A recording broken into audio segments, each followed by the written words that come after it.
ข้อภาควาผู้เลิศวิชายอดภาคธรรม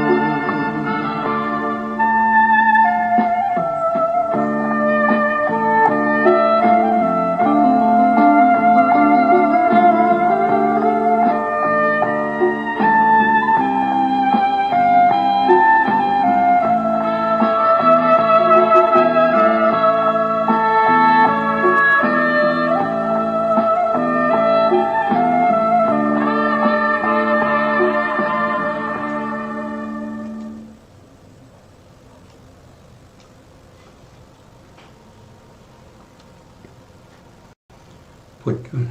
สรณังกัจฉามิธัมมังสรณังกัจฉามิสังฆังสรณังกัจฉามิกราบนมัสการพระมหาเถระพระสังฆาธิการพระเถรานุเถระสวัสดีท่านผู้ฟังและผู้ชมทุกท่านกลับมาพบกับรายการพระไตรปิฎกดอยฟ้าครั้งนี้เป็นครั้งที่26ในเรื่องของการสร้างบารมีของพระโพธิสัตว์เพื่อความเป็นพระพุทธเจ้าเพื่อจะได้ช่วยเหลือสรรพสัตว์ทั้งหลายให้พ้นจากวัฏสงสารด้วยพระมหากรุณาธิคุณอันยิ่งใหญ่ของพระโพธิสัตว์ที่ได้ตรัสรู้เป็นพระพุทธเจ้าก็อาศัยความเพียรนะครับไม่สันโดษในเรื่องของกุศลธรรมทั้งหลายมีพระมหากรุณาที่คุณต่อสัตว์พระสัตว์ทั้งหลายนำหน้าเพราะเห็นว่าสัตว์ทั้งหลายได้รับความทุกข์นะครับได้รับความลำบากต้องเวียนว่ายตายเกิดอยู่ในวัฏสงสารนี้ยาวนานโดยไม่รู้เบื้องต้นมาจากไหนแล้วก็ไม่รู้ว่าจะไปสิ้นสุดที่ไหนท่านจึงมีความกรุณาที่จะช่วยเหลือสัตว์ทั้งหลายครับถ้าบุคคลที่ไม่มีความเพียรไม่มีความอดทนก็ไม่สามารถที่จะสร้างบารมีเพื่อความเป็นพระพุทธเจ้าได้นะครับถ้าเรามาเปรียบเทียบกับตัวเราถ้าเราทำอะไรสักอย่างหนึ่งทำทุกวันนะครับตอนเช้าทำเย็นทุกวันไม่ให้ได้ขาดอย่างเช่นเราไหว้พระสวดมนต์นะครับหรือว่าทำวัดเช้าวัดเย็นน่ะตั้งใจจะทำทั้งเช้าและเย็นให้ติดต่อเนื่องกันนะครับตลอดอายุไขของเราครับหรืออายุไขก็75 ปีนะ75 ปีตั้งแต่เราสมมุติว่าตั้งแต่เราอายุ20นะครับก็จะต้องไหว้พระสวดมนต์ทำวัดเช้าวัดเย็นอย่างนี้ทุกวันเนี่ยท่านก็จะรู้สึกได้ว่ามันมีความลำบากมากนะครับอันนี้ยังแค่ทำวัดสวดมนต์นะครับแล้วยังมีความลำบากขนาดนี้บางวันถึงกับขี้เกียจไม่ยอมไปทำวัดสวดมนต์ครับลองลึกถึงพระโพธิสัตว์ที่ท่านสร้างบารมีมาไม่ใช่60-70 ปีนะท่านสร้างบารมีมายาวเป็นอาสงไขยกับแล้วก็ไม่ใช่อาสงไขยกับเดียวเป็นถึง4 อาสงไขยแสนมหากัปตั้งแต่ได้รับพุทธพยากรจากพระพุทธเจ้าองค์ใดองค์หนึ่งแล้วหรือประเภทที่เป็นสทาธิกาก็ต้อง8 อาสงไขยแสนมหากัปหรือว่าจะเป็นบุคคลที่ตั้งความปรารถนาเป็นพระพุทธเจ้าประเภทที่เป็นวิริยาธิกาอย่างเช่นพระ4 อริยเมตไตรที่จะมาอุบัติเป็นพระพุทธเจ้าในโอกาสต่อไปก็ต้องใช้เวลาถึง16 อาสงไขยแสนมหากัปมันยาวนานแค่ไหนเราไหว้พระสวดมนต์ทั้งเช้าทั้งเย็น 40 ปี50 ปีเรายังรู้สึกว่าโอ้มันยาวมันทุกข์ทรมานนะครับคนอื่นเขาไปสนุกสนานเฮฮาคนอื่นเขาไปดูทีวีเล่นมือถือกันแต่เราต้องเข้าห้องพระนะครับทำวัดสวดมนต์ทุกวันทั้งเช้าทั้งเย็นเรายังรู้สึกว่ามันยากเย็นเหลือเกินมันลำบากเหลือเกินเปรียบเทียบกับพระโพธิสัตว์ต้องใช้เวลาถึงเป็นอาสงไขยหลายอาสงไขยเนี่ยมันจะทุกข์ทรมานแค่ไหนเพราะท่านทำติดต่อกันโดยไม่หยุดนะครับทุกภพทุกชาติยาวนานเป็น4อสงไขยแสนมากกับแล้วก็ต้องทำด้วยความเคารพยากลำบากเหลือเกินกว่าจะได้ตรัสรู้เป็นพระพุทธเจ้าทำไปเพื่ออะไรทำไปเพื่อพวกเรานั่นเองนะครับให้พวกเราได้เห็นอะไรเห็นความทุกข์ในการเวียนว่ายตายเกิดนะครับผู้ที่เขามีปัญญาเขามีบารมีเขาก็ฟังทำแล้วเขาก็ได้ตรัสรู้ตามพระพุทธเจ้าไปกันหมดแล้วเหลือแต่พวกเรานะครับที่ยังเวียนว่ายตายเกิดอยู่แล้วก็ไม่รู้ว่าจะไปสิ้นสุดที่ไหนถ้าเรายังไม่เริ่มในการที่จะสร้างบารมีสร้างบารมีเพื่อการตรัสรู้เป็นพระอริยบุคคลนะครับท่านบอกว่าพระอริยบุคคลทั่วไปนะครับก็ต้องใช้เวลาถึง100 มหากัปนะครับไม่เกิน 1,000 มหากัปแต่ถ้าเป็นผู้ที่ตั้งความปรารถนาจะเป็นอสิติมหาสาวกก็ต้องใช้เวลาถึง 100,000 มหากัปถ้าจะเป็นอัครสาวกก็ต้องใช้เวลาถึง1 อสงไขยบวกอีก100,000 กัปถ้าจะเป็นพระปัจเจกก็ต้องใช้เวลา2 อสงไขยบวก100,000 กัปหรือบางท่านอาจจะมากกว่านั้นกว่าจะได้เป็นพระปัจเจกนะครับแต่ไม่เกิน3 อสงไขย100,000 มหากัปถ้าใครอยากจะเป็นพระพุทธเจ้าประเภทปัญญาธิกาก็ต้องใช้เวลา4 อสงไขย100,000 มหากัปเนี่ยมันยาวแล้วก็เราได้ศึกษาในเรื่องของกรรมมาแล้วนะครับเรื่องของกรรมมาแล้วว่ามหากรรมเนี่ยมันยาวนานแค่ไหนนะครับเราก็ให้พวกเราเนี่ยนะครับให้ระลึกถึงคุณของพระสัมมาสัมพุทธเจ้านะครับที่ท่านสละชีวิตสละอวัยวะสละทุกสิ่งทุกอย่างสละแม้กระทั่งชีวิตท่านบอกว่าสละเสียงนะครับที่แต่งดีแล้วนะตัดเพื่อถวายเป็นเครื่องบูชาเครื่องประกันว่าจะไม่เปลี่ยนใจในการที่จะสร้างบารมีเพื่อความเป็นพระพุทธเจ้ามากกว่าผลมะพร้าวในชมพูทวีปนี้เสียอีกสละลูกตามากกว่าดวงดาวในท้องฟ้านะครับเพราะฉะนั้นเราก็ระลึกถึงคุณของพระสัมมาสัมพุทธเจ้าบ้างนะครับเพื่อที่เราจะได้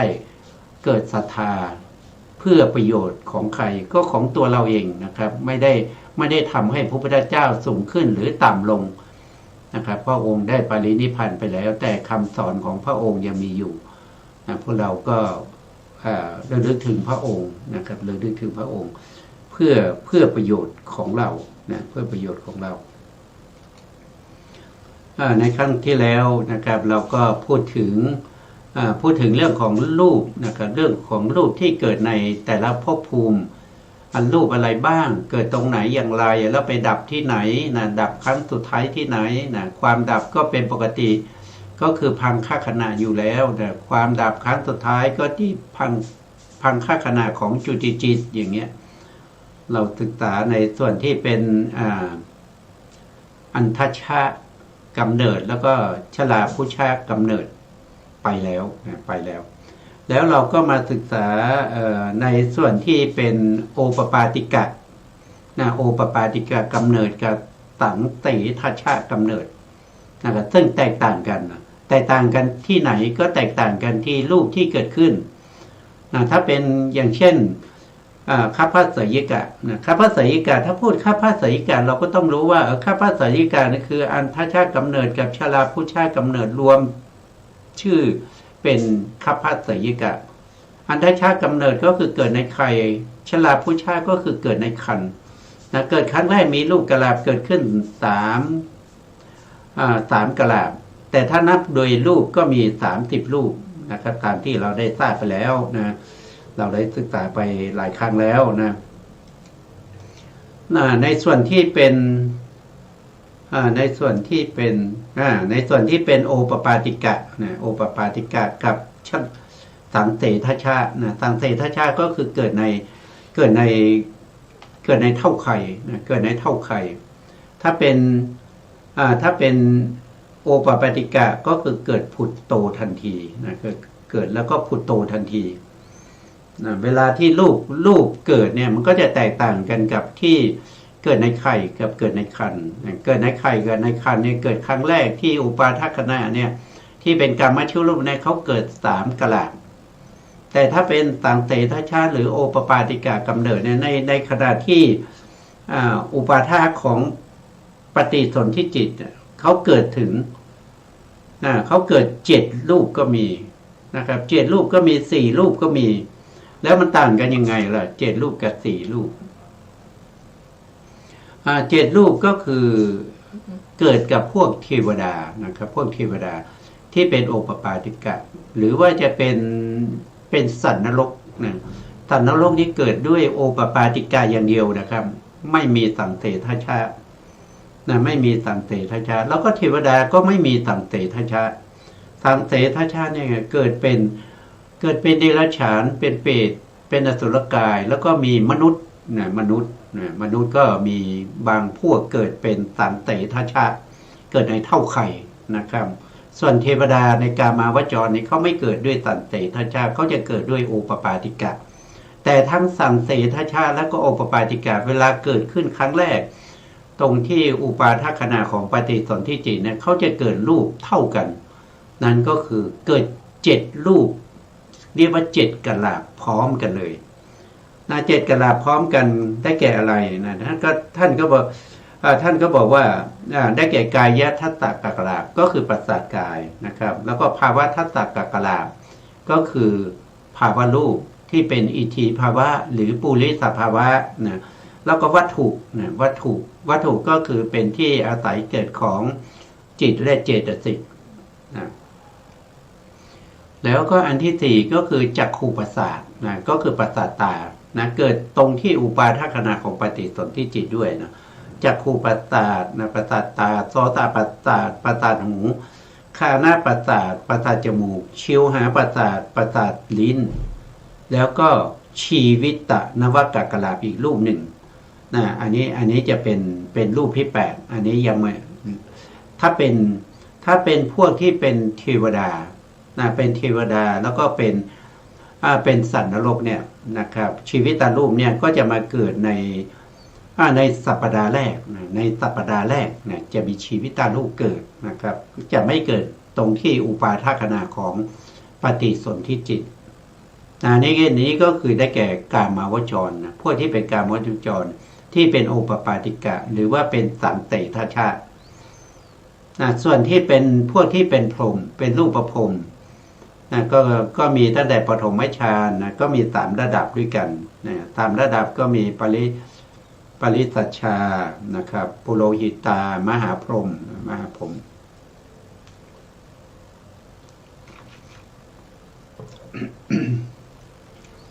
แล้วชั้นที่2นะชั้นที่2ก็จะ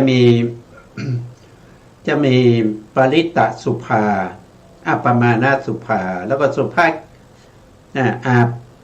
พัสรานะการนี้เป็นชั้นที่2เรียกว่าทุติยฌานถ้าชั้นที่3ก็เป็นปริตสุภาอัปปมาณสุภาสุภกินหาอันนี้เป็นชั้นที่3ชั้นที่4ก็จะมีเวหาพลาแล้วก็สุทวาสอีก5ก็คืออวิหาอัตตปาสุทัสสาสุทัสสีอากนิฐาส่วนอาสัญญาสัตตภูมิเนี่ยเขาไม่มีจิตนะเขาไม่ได้เกิดด้วยรูปพวกนี้ เราเว้นไว้ก่อนนะครับ เราเว้นไว้ก่อน พวกพรหมเหล่านี้นะครับ ตั้งแต่ปฐมฌานขึ้นมาจนถึงจตุทัชฌานเว้นอาสัญญาสัตตภูมิเวลาเกิดขึ้นเนี่ยมีจิตเกิดที่อุปาทัขณะของปฏิสนธิจิตพร้อมด้วยกัมมัชรูป4อย่างนะกัมมัชรูปมี4อย่างที่เกิดพร้อมกันตรงนั้นก็คือได้แก่อะไรนะก็คือได้แก่1จักขุประสาทนะ2โสตประสาทนะ3หัตถยรูปนะหัตถยรูปคือข้อที่4ก็คือชีวิตนะรูป4รูปนี้จะเกิดพร้อมกันที่อุปาทัขณะสำหรับพวกที่เป็นพรหมนะครับเป็นพรหมนะครับแต่ถ้าเป็นเทวดาเราก็ทราบแล้วว่ามันจะชีวิตตารูปเนี่ยจะมาเกิดในสัปดาห์ที่1นะครับแล้วรูปพวกนี้เป็นกัมมัชรูปเกิดขึ้นในแต่ละกะลามนี้มันมีอยู่10รูปใช่ไหมครับเว้นเฉพาะชีวิตตารูปนะชีวิตนี่มีอยู่9รูปก็เรียกว่าชีวิตตนวกกะลามเราก็บวกไปว่าเกิดขึ้นครั้งแรกนี้มันเกิดที่อุปาทัขณะของปฏิสนธิจิตถ้าเป็นพวกที่เป็นกามาวจรเกิดด้วยโอปปาติกาหรือว่าเกิดด้วยสันติทัชฌะเนี่ยนะก็จะมีรูปเกิดอยู่ทั้งหมด70รูปแม้มีรูปเกิดขึ้นมาพร้อมกัน70รูปเกิดที่อุปาทัขณะของปฏิสนธิจิตนะครับแต่ถ้าเป็นพวกพรหมนะพวกพรหมนี่จะมีรูปเกิดขึ้นมาอยู่39รูป39รูปก็คือได้แก่ปัสสาตา10นะปัสสาทหู10แล้วก็หัตถยะวัตถุอีก10ก็เป็น30แล้วก็ชีวิตอีก1ชีวิต1กะลาบรวมแล้วก็จะมี9รูปนะ9รูปบวกเข้าไปก็เป็น39รูปก็เป็น39รูปพอรูปพวกนี้เกิดขึ้นแล้วถัดไปอีก1ขณะนะอนุขณะนะถัดไปอีก1อนุขณะคือถีติขณะของปฏิสนธิจิตนั้นก็จะมีกัมมัชรูปอย่างนี้เกิดขึ้นอีกนะตรงที่กัมมัชรูปเกิดขึ้นที่ถีติขณะของปฏิสนธิจิตนี้ก็จะมีรูปที่เกิดตามมาอีกนะรูปที่เกิดมาตามมานั้นเขาเรียกว่าเป็นกัมมปัจจยะอุตุชรูปนะหวังว่ายังไม่ลืมนะเพราะอุตุชรูปนี้จะเกิดถัดจากกัมมัชรูปไป1ขณะหรือว่าถ้าเป็นจิตตชรูปก็จะเกิดขึ้นหลังจากจิตตชรูปเกิดขึ้นแล้วไป1ขณะก็จะมีจิตตปัจจยะอุตุชรูปเกิดขึ้นอีกนะครับแล้วหลังจากที่กัมมปัจจยะอุตุชรูปเกิดขึ้นแล้วก็ถัดไปอีก1ขณะก็จะมีปัจจยะอุตุปัจจยะอุตุชรูปเกิดขึ้นอีกนะครับแม้แต่ในส่วนที่เป็นจิตตชรูปนะครับเกิดขึ้นก็จะมีจิตตปัจจยะอุตุชรูปเกิดขึ้นแล้วหลังจากนั้นนะครับหลังจากนั้นก็จะมีอุตุปัจจยะอุตุชรูปเกิดขึ้นอีก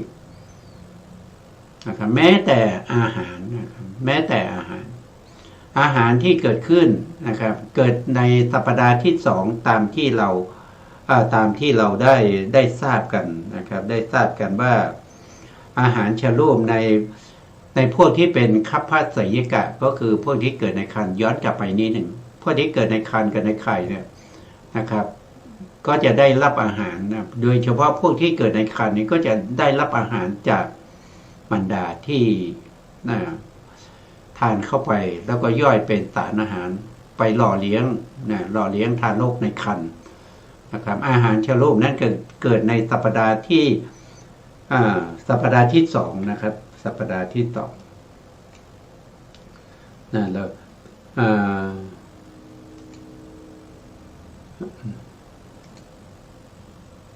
แล้วก็จะดูรูปภาพไปด้วยนะครับผมก็กำลังหารูปภาพอยู่นะครับซึ่งรูปภาพนี้นะครับพระสยิกะท่านบอกว่าในสัปดาห์ที่1เนี่ยในสัปดาห์ที่1นี้ ก็จะมีชีวิตตรูปเกิดนะครับตรงนี้ชีวิตตรูปเกิด แล้วก็มีจิตตชรูปเกิดด้วยนะครับเกิดที่จิตตชรูปเนี่ยเขาจะเกิดเฉพาะในอุปาทขณะของจิตเท่านั้นนะในถีติขณะพังคขณะนี้จะไม่มีจิตตชรูปเกิดส่วนชีวิตตรูปชีวิตตนวกกลามเนี่ยเป็นกรรมชรูปกรรมชรูปจะเกิดทุกๆอนุขณะของจิตนะครับเกิดทั้งที่เป็นอุปาทขณะก็มีชีวิตตนวกกลาบเกิดขึ้นถีติขณะก็มีชีวิตตนวกกลาบเกิดขึ้นพังคขณะก็มีชีวิตตนวกกลาบเกิดขึ้นเพราะเป็นกรรมชรูปเกิดทุกๆอนุขณะ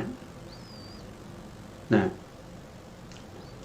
พอมาในสัปดาห์ที่สองในสัปดาห์ที่สองในสัปดาห์ที่สองก็จะมีอาหารเกิดขึ้นนะครับสำหรับทารกที่อยู่ในครรภ์ก็จะมีอาหารมาจากสะดือนะครับที่แม่รับประทานแล้วก็ย่อยเป็นสารอาหารไปหล่อเลี้ยงทารกจะเกิดขึ้นประมาณสัปดาห์ที่สองหรือสัปดาห์ที่สามไม่แน่นอนนะครับแต่ละบุคคลไม่แน่นอนกำหนดไม่ได้ว่าจะอยู่ในจิตดวงไหนขนาดไหนแต่บอกว่าจะอยู่ในสัปดาห์ที่สองถึงสัปดาห์ที่สามนะก็จะมีอาหารและลูกเกิดขึ้นนะครับแล้วถัดจากไม่ว่าจะเป็นกามชรูปจิตตชรูปอาหารและลูกหรือว่าอุตุชรูปมันก็จะมีอุตุชรูปเกิดขึ้นนะครับถ้าเป็นอุตุที่เกิดจากกามชรูปก็เรียกว่าเป็นกัมมปัจจยอุตุชรูปถ้าเกิดจากจิตก็เรียกว่าจิตตปัจจยอุตุชรูปถ้าอุตุที่เกิดจากอุตุก็เรียกว่าอุตุปัจจยอุตุชรูปมันไม่ได้มีเท่าที่เราเรียนนะครับมันมีมากมายเหลือเกินนะตามที่เราศึกษามานะตามที่เราศึกษามาเนี่ยเราเห็นว่ามันก็ไม่เท่าไหร่ใช่ไหมครับมันก็ไม่เท่าไหร่มันก็ไม่เท่าไหร่แต่จริงๆแล้วมันมากกว่านั้นนะมันมากกว่าที่เราคิดนะครับมันมากกว่าที่เราคิด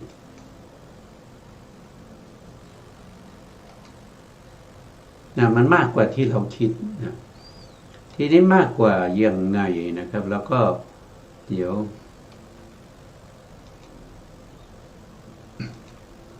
เนี่ยครับตามที่เราศึกษามาก็คือตรงถ้าเป็นกรรมชรูปเนี่ยจะเกิดในคัพพสยิกะใช่ไหมครับในพวกที่เกิดโดยในคันจะเกิด3 กลาบแต่จริงๆไม่ใช่3 กลาบนะครับ3 กลาบนี้คือเขาเจาะจงว่ามันเป็นกายทัตตกลาบแล้วก็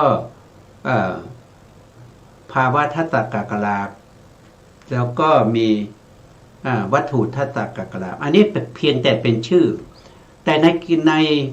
กายทัตตกลาบนี้มันก็มีมากมายนะมันไม่ใช่มี3 กลาบมันมีเยอะมากนะมันมีเยอะมากกว่าที่จะรวมตัวขึ้นมาเท่ากัน1 หัวเหานะ1 หัวเหาเนี่ยจะมีกลาบที่เกิดตรงนั้นน่ะ5,000 กว่ากลาบนะครับ5,000 กว่ากลาบจะอยู่ประมาณนั้นนะเท่ากัน1 หัวเหานะครับ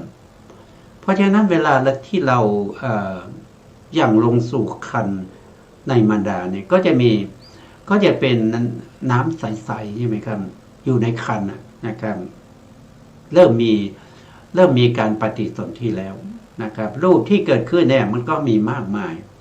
แต่ที่เราต้องมาศึกษาอย่างนี้เพื่อสะดวกนะเพื่อสะดวกในการศึกษาทำความเข้าใจได้อันนี้คือโมเดลนะครับโมเดลที่จะชี้ให้เห็นว่ารูปมันเกิดขึ้นยังไงแต่จริงๆแล้วคำว่ากายทัตตกลาบเนี่ยมันไม่ได้เกิดกลาบเดียว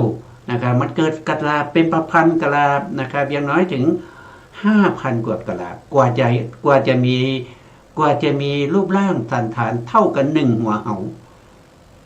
เท่ากัน1 หัวเหานะครับในทำนองเดียวกันก็กายทัตตกลาบก็เช่นเดียวกันนะครับก็ต้องเกิดมากกว่า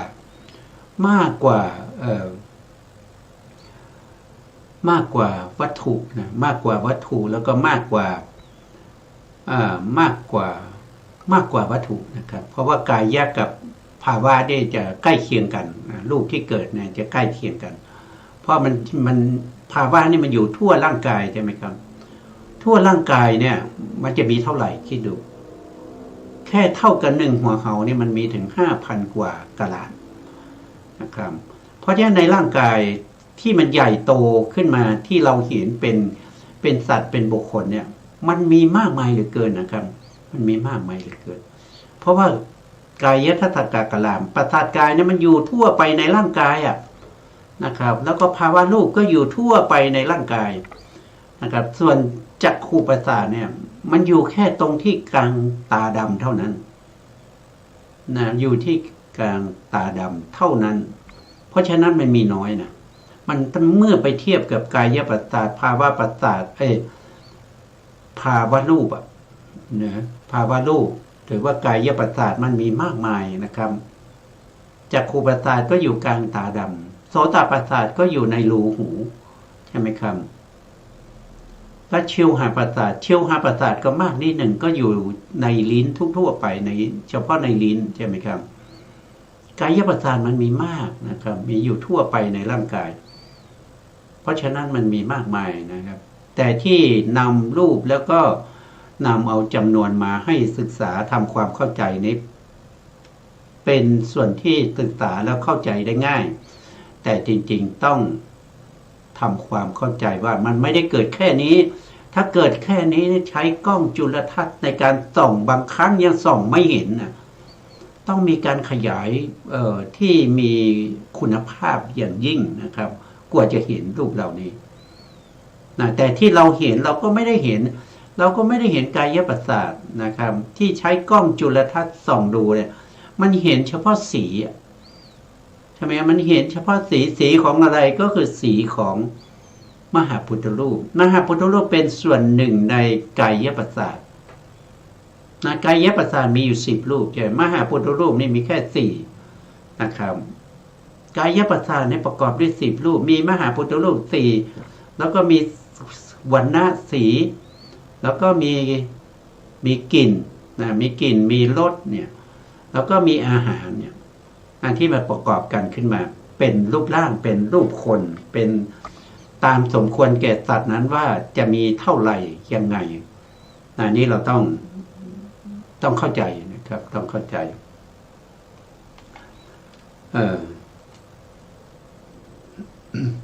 ทีนี้เราก็ต่อไป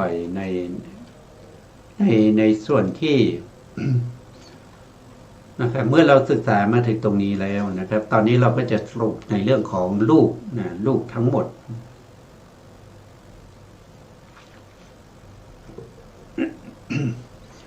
อันนี้ก็เป็นการสรุปนะครับความเกิดขึ้นแล้วก็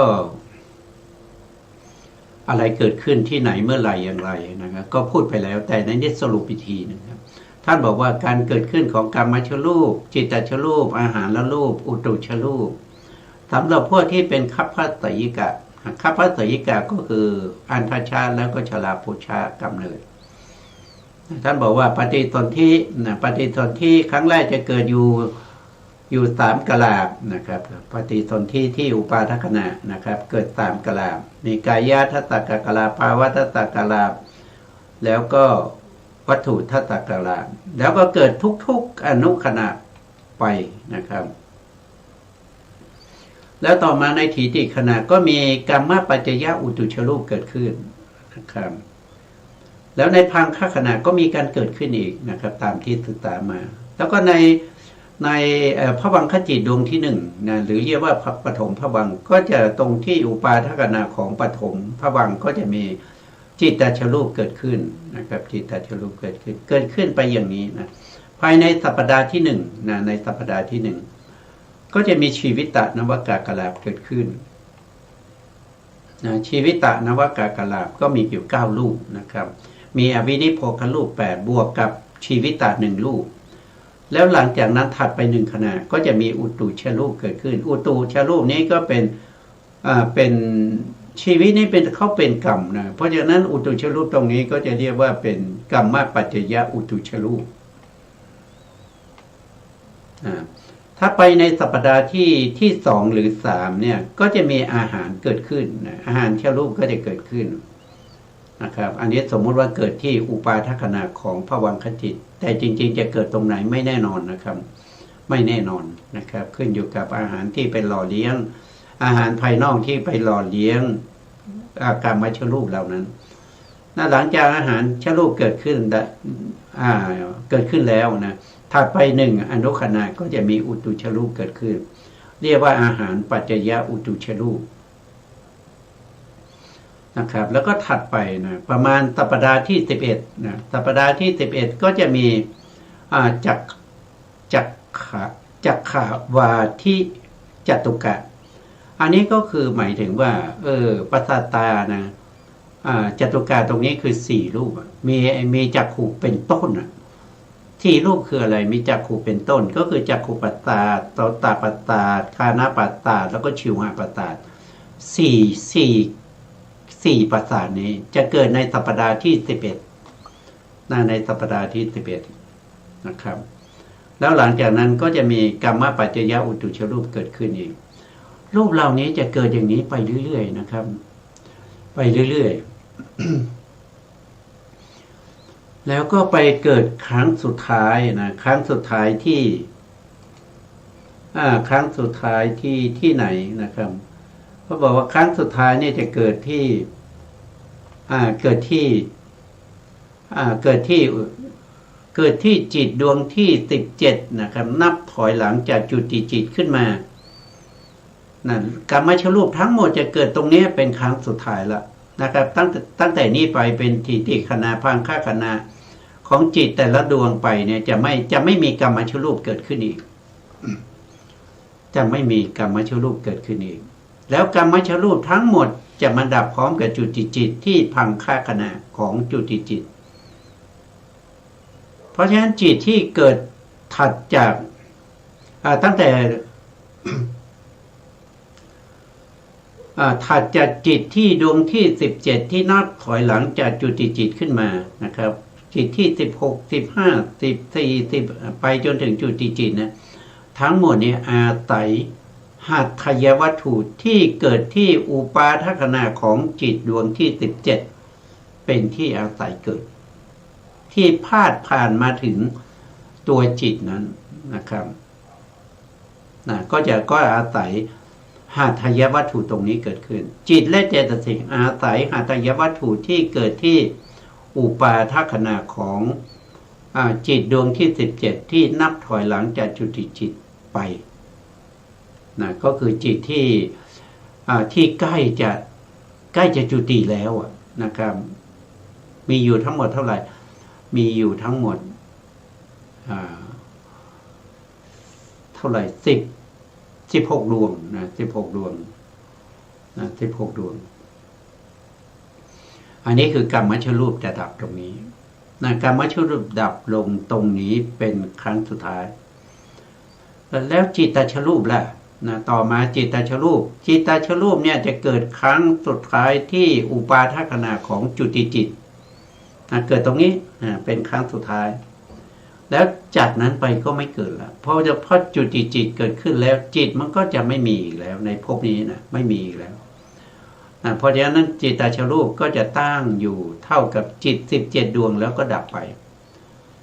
ส่วนอุตุชรูปล่ะอุตุชรูป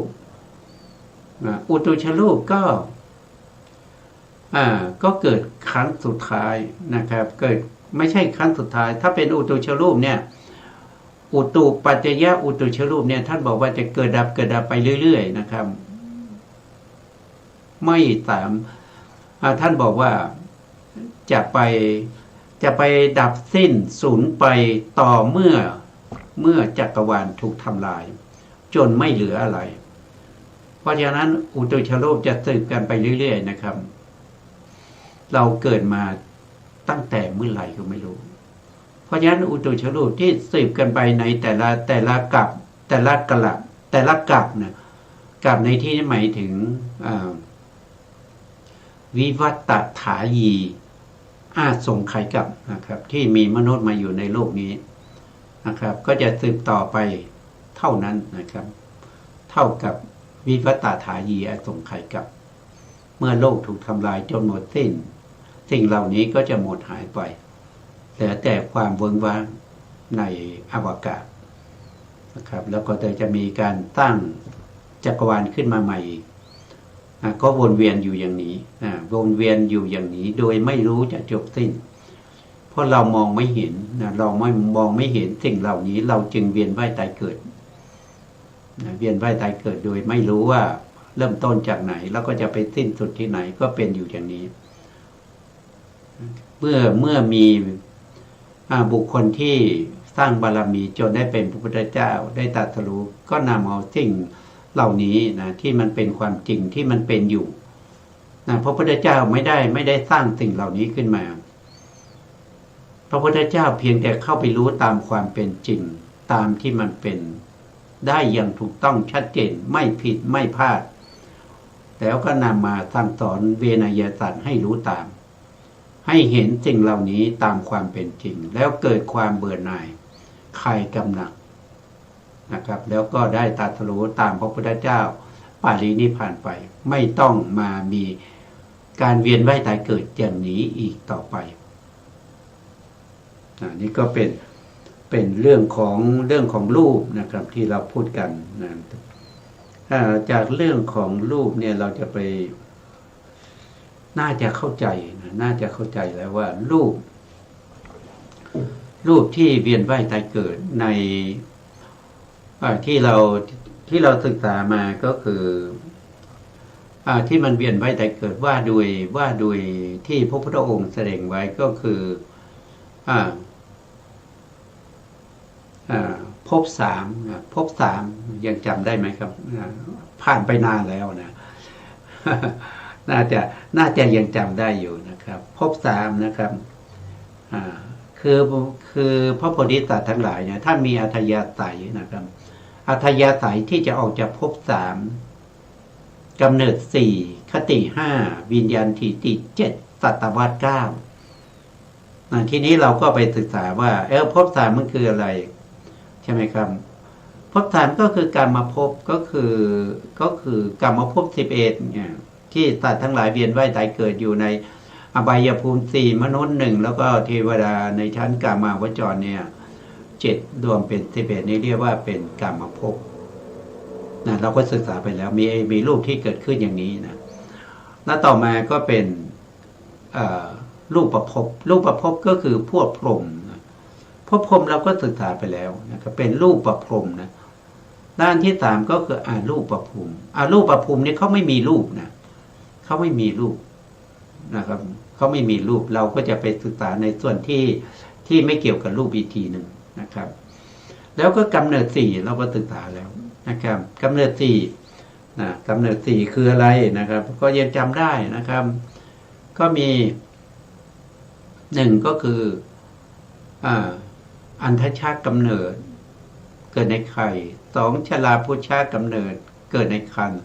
3สังเสทชากำเนิดเกิดในเท่าไข่4โอปปาติกะกำเนิดก็คือพุทโธทันทีนั่นเราก็ศึกษาไปแล้วว่ามีรูปอะไรเกิดขึ้นบ้างนะในส่วนที่เป็นรูปนะในส่วนเป็นนามเดี๋ยวเราก็ศึกษากันต่อไปนะครับต่อมาก็คือคติ5นะครับคติ5อันนี้เป็นอัธยาศัยของพระโพธิสัตว์นะที่ท่านมีอัธยาศัยที่ออกจากภพ3กำเนิด4คติ5ก็คือได้แก่นิรยคติก็คือเป็นสัตว์นรก2เปตคติก็คือเป็นเปรต3เดรัจฉานคติก็คือเป็นเดรัจฉาน4มนุษย์คติก็คือเป็นมนุษย์5คือเทวคติในเทวคตินี่รวมทั้งเทวดาแล้วก็พวกผมอยู่ในเทวคติด้วยนี่ก็เป็นคติ5อันนี้เราก็ศึกษาแล้วลูก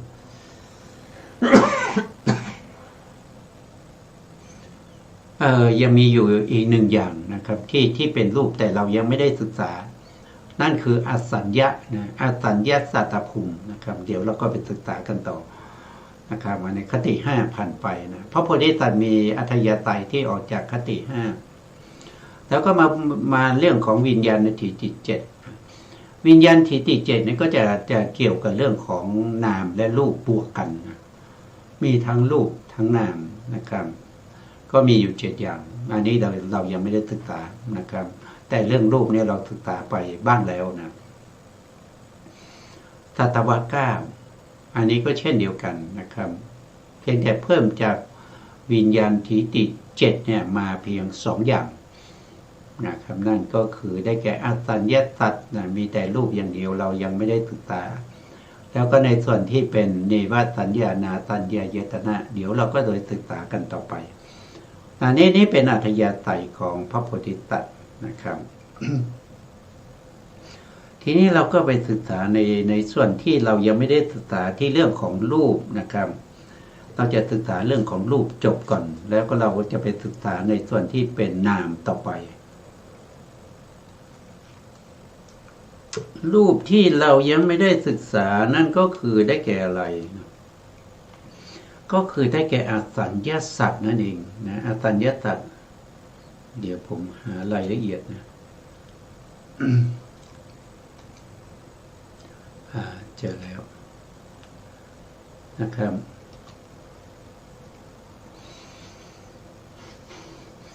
คืออสัญญาสัตว์เนี่ยเป็นบุคคลที่เขาไม่มีจิตเขาไม่มีจิตนะครับมีแต่รูปอย่างเดียวนะครับมีแต่รูปอย่างเดียวแล้วเราก็ไม่รู้จำไม่ได้นะครับว่าศึกษาไปแล้วอย่างว่าอสัญญาสัตว์เนี่ยเขามีรูปนะครับอยู่17อย่างเท่านั้นนะครับมีรูปอยู่17อย่างเท่านั้นนะเขาไม่มีเหมือนกับพวกเรานะพวกเราเป็นมนุษย์เนี่ยก็จะมีอยู่27ใช่ไหมแต่ละท่านมีอยู่27ถ้าเป็นรูปประพรหมทั่วไปนะ15ชั้นนั้นเขาก็จะมีรูปอยู่23รูปนะเขามี23รูปนะครับเดี๋ยวเราก็ไปเทียบรูปกันก่อนนะครับก่อนที่เราจะเทียบรูปเนี่ยเราก็ต้องเอาแผนภูมิขึ้นมาก่อนนะครับแผนภูมิที่เกี่ยวกับเรื่องของรูปนะครับตรงนี้ก็เป็นปรมัตถธรรม4นะครับถ้าผู้ที่เป็นพระพุทธเป็นชาวพุทธที่แท้จริงก็ต้องรู้สิ่งเหล่านี้นะครับเพราะว่ามันเป็นสิ่งที่มันอยู่ในกายของเรานะครับ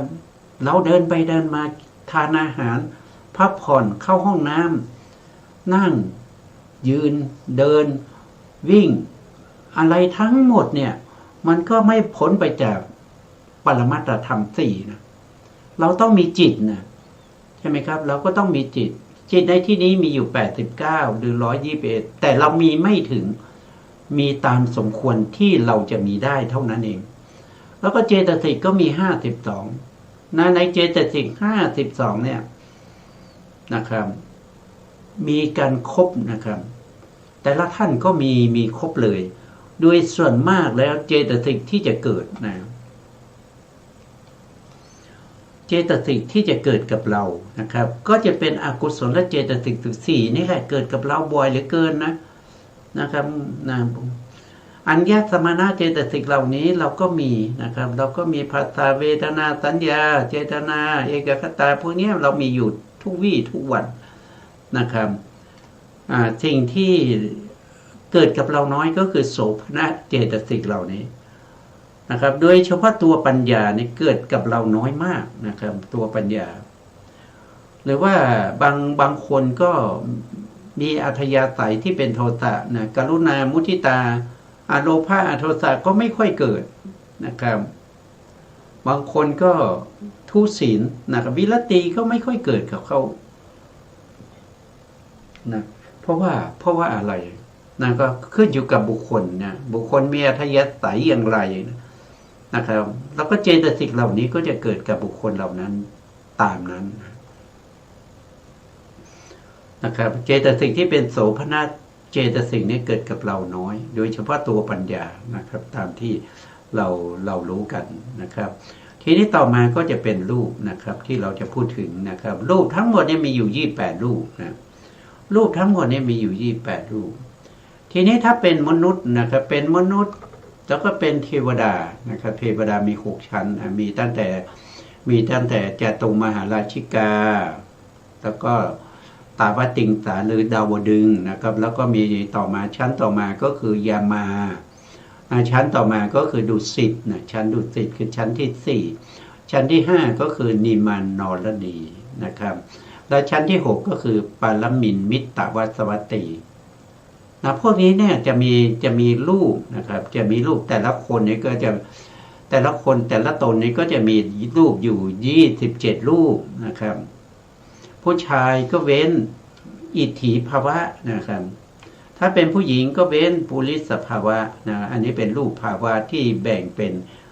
ป็นหญิงกับชายนะครับแต่ในที่นี้ท่านไม่ได้บอกว่าการดูภาวะรูปเนี่ยไปดูที่อวัยวะไม่ใช่นะภาวะรูปเนี่ยรู้ได้ด้วยทางใจเพราะว่าเขาเป็นสุขุมรูปจะใช้ตาดูจะใช้หูฟังนี่ไม่ได้นะเป็นสภาวะที่เป็นสุขุมรูปเพราะฉะนั้นจะต้องรู้ได้ด้วยทางใจนะรู้ทางใจเท่านั้นนะครับปุริสภาวะกับอิทธิภาวะเนี่ยนะเพราะฉะนั้นในการมาวจร11ภูมิมีรูป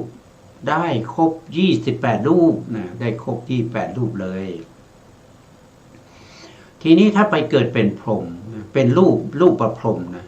รูปประพรหมจะมีรูปเท่าไหร่นะครับรูปประพรหมเนี่ยก็จะต้องท่านบอกว่ารูปประพรหมนี้ไม่มีคานาประสาทนะครับก็ต้องเว้นคานาประสาทไป1แล้วก็ไม่มีชิวหาประสาทลิ้นนะแล้วก็ไม่มีกายประสาทไม่มีกายประสาทบางคนก็สงสัยว่าถ้าไม่มีคานาประสาทก็ไม่ได้กลิ่นก็ใช่ไม่ได้กลิ่นเพราะพรหมเขาไม่ได้หายใจนะเขาไม่ได้หายใจนะครับเขาไม่ได้กลิ่นนะครับเขามีถามว่า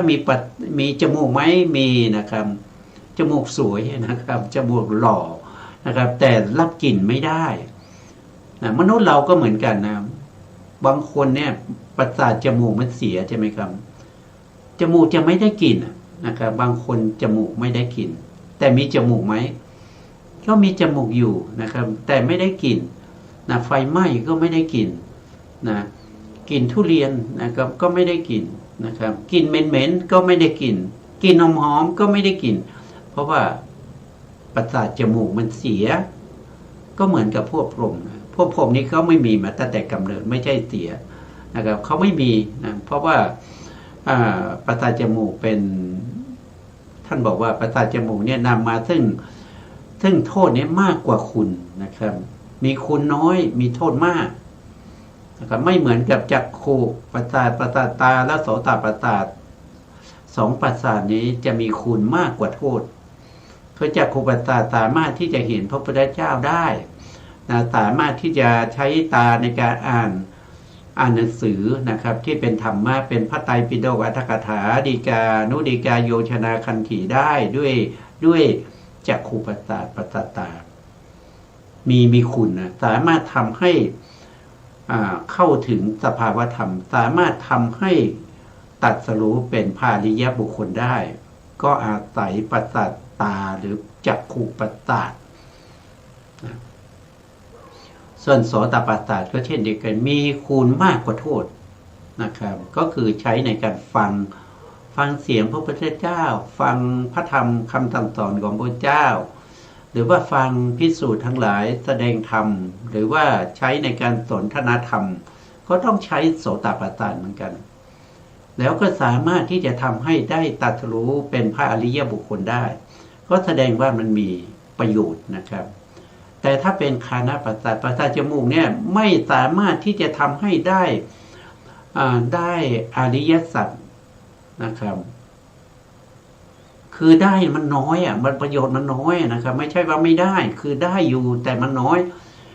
นะครับเท่าที่ศึกษาในพระไตรปิฎกทั้งหมดในอัตถกถามาเนี่ยไม่มีบุคคลไหนที่ใช้ในการดมกลิ่นแล้วก็ได้ตรัสรู้เป็นพระอริยบุคคลไม่มีนะครับไม่มีนะครับไม่มีคนแบบนี้ไม่มีแล้วก็ไม่มีใครที่มีประสาทลิ้น กินอาหารแล้วอร่อยหรือไม่อร่อยเนี่ยได้ตรัสรู้เป็นพระอริยบุคคลก็ไม่มี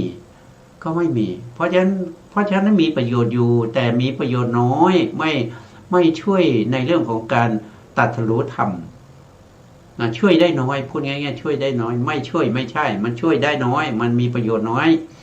นะครับแล้วก็กายประสาทก็เช่นเดียวกันนะครับไม่มีใครที่เอากายประสาทไปสัมผัสไปจับไปต้องไปลูบไปคำแล้วก็ได้ตรัสรู้ธรรมนี่ไม่มีประวัติในภาษาวกทั้งหลายนะครับเพราะฉะนั้นกายประสาทก็มีประโยชน์น้อยเพราะฉะนั้นพรหมจึงไม่ปรารถนานะเพราะพรหมนี่ไม่ปรารถนาจะมีคานะประสาทไม่ปรารถนาจะมีชิวหาประสาทไม่ปรารถนาจะมีกายประสาทเพราะนั้นรูป3รูปนี้ก็หมดไปนะก็หมดไปแล้วหมดไป3นะครับต่อมาภาวะรูปนะภาวะรูปคือหญิงชายเนี่ยนะครับพวกพรหมก็ไม่ปรารถนาอีกเขาไม่ปรารถนาผู้หญิงนะผู้ชายไม่ปรารถนาผู้หญิงผู้หญิงก็ไม่ปรารถนาผู้ชายนะครับเพราะฉะนั้นจึงไม่มีภาวะรูปนะไม่มีภาวะรูปนะภาวะรูปอีก2ก็เป็นเท่าไหร่ก็เป็น5นะครับพอเป็น5เนี่ยเอา5ไปลบ28นะลบ28ก็เหลือ23นะครับเพราะฉะนั้นพรหมเนี่ยนะครับรูปประพรหมนะตั้งแต่ปฐมฌานภูมิไปจนถึงสุทธาวาสถึงชั้นอากนิฐาเว้นเฉพาะอสัญญสัตว์เนี่ยเขามีรูปอยู่23รูปนะ23รูปเขาไม่มีประสาทจมูกไม่มีประสาทลิ้นไม่มีประสาทกายแล้วก็ไม่มีภาวะรูป2นี่คือพวกพรหมบางคนถามว่าไม่มีประสาทกายแสดงว่าไม่มีรูปร่างใช่ไหมมีนะครับมีรูปร่างแต่เขาไม่มีกายประสาทเขามีแขนมีขามีหน้ามีตานะครับมีอวัยวะมีอะไรต่างๆแต่ไม่มีกายประสาทพวกผมไม่มีกายประสาทอันนี้เป็นรูปประพรหมทีนี้เรามาต่อในส่วนที่เป็นอสัญญานะอสัญญาสัตตภูมิเนี่ยเป็นพรหมอยู่ในชั้นที่4นะครับเป็นพรหมอยู่ในชั้นที่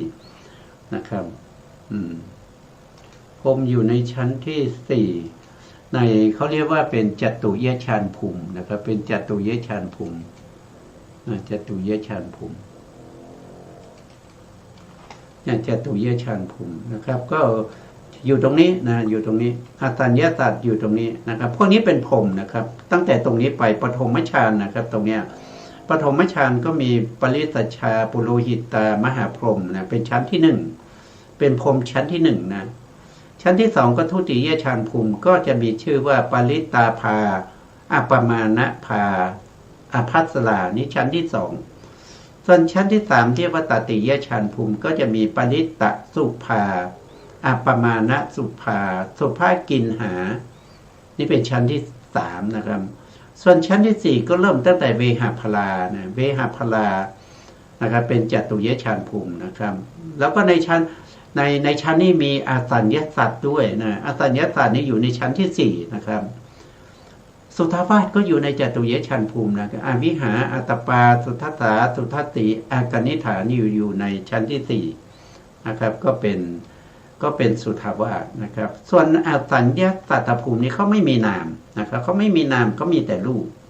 นะเขามีแต่รูปนะเขามีรูปเท่าไหร่เขาบอกว่ามีรูปอยู่17นะมีรูปอยู่17รูป17คืออะไรนะครับรูป17ก็คือ1ก็คือประสาทรูป5ไม่มีนะครับไม่มีประสาทตาไม่มีประสาทหูประสาทจมูกประสาทลิ้นประสาทกายนะไม่มีนะครับแล้วก็ไม่มีภาวะรูป2นะครับก็เป็นเท่าไหร่ก็เป็น7ไม่มีหัตถยวัตถุไม่มีชีวิตตารูปนะครับเป็น7เป็น8เป็น9นะครับเขาไม่มีนะเขาไม่มี9ก็โทษทีเขามีชีวิตตะนะครับชีวิตตะนี่เขามีอยู่นะครับเขามีอยู่เรื่องอสัญญสัตว์นี่ก็คงต้องเอาไว้ในครั้งต่อไปนะครับเพราะวันนี้เวลาเราก็ชวนจะหมดแล้วนะครับเพราะฉะนั้นเราก็จะต้องคืนเวลาให้ทางสถานีต่อไปนะครับซึ่ง ซึ่งการศึกษาพระพุทธศาสนาเนี่ยเป็นเรื่องที่จำเป็นนะครับ เพราะว่ามันเป็นวิชาที่ทำให้เราพ้นทุกข์ได้จริงๆพ้นอย่างบริบูรณ์ไม่ต้องกลับมาทุกข์อีกนะครับไม่เหมือนกับความสุขทางโลกนะครับถ้าเป็นสุขที่เป็นโลกิยะเดี๋ยวก็สุขเดี๋ยวก็ทุกข์นะครับมันแตกต่างกันนะครับ ถ้าเป็นโลกุตระมันก็สุขอย่างเดียวไม่มีทุกข์นะครับวันนี้เวลาหมด สุดท้ายนี้นะครับก็ขอกราบขอบคุณพระครูสมุทรวิศวัตวรกิจโชผู้อำนวยการสถานีวิทยุเพื่อการศึกษาพระพุทธศาสนาและวัฒนธรรม FM 104.5 เมกะเฮิรตซ์วัดฝายหินจังหวัดเชียงใหม่และขอกราบขอบพระคุณพระครูปริยัติยานุตาสขอบคุณท่านผู้ฟังและผู้ชมทุกท่านนะครับที่ให้เกียรติติดตามในรายการพระไตรปิฎกลอยฟ้าพบกันใหม่ในครั้งต่อไปครับวันนี้ลาไปก่อนครับสวัสดีครับนาสัมปันโนสีสุขโตรวมกันแปลได้เลยนะหมายถึงผู้รู้ประพฤติถึงธรรมล้ำค่าอีกสุขโตต่อมา